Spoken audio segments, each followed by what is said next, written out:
La primera vegada que em vaig tenir notícia va ser quan la meva secretària, per la línia interior, em va avisar que el cap de departament de vendes de la central em demanava. Vaig acceptar que em passés la trucada mentre m'esforçava a posar-li cara a aquell home.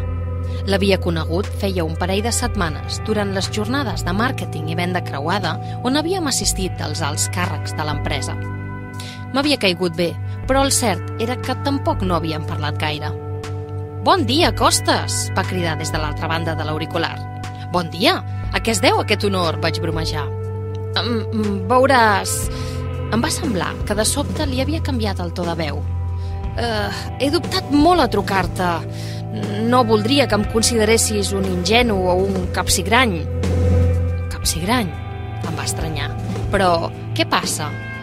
Has rebut les fotografies de les jornades? Les de grup, vull dir». «Sí», vaig respondre mentre remenava entre la paperassa de damunt la taula. «Però encara no les he mirades».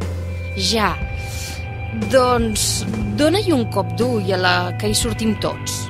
Intrigat, li vaig fer cas. Dins el sobre hi havia 3 instantànies captades en diversos moments d'aquell cap de setmana.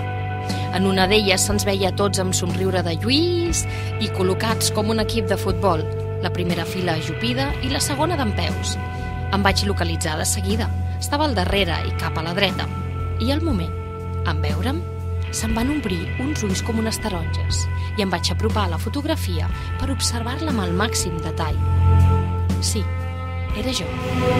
Era jo entremig d'altres companys i darrere meu estava ella, una ombra negra, d'aparença amenaçadora, que sobresortia per damunt el meu cap i s'estenia pels costats com si pretengués encerclar-me.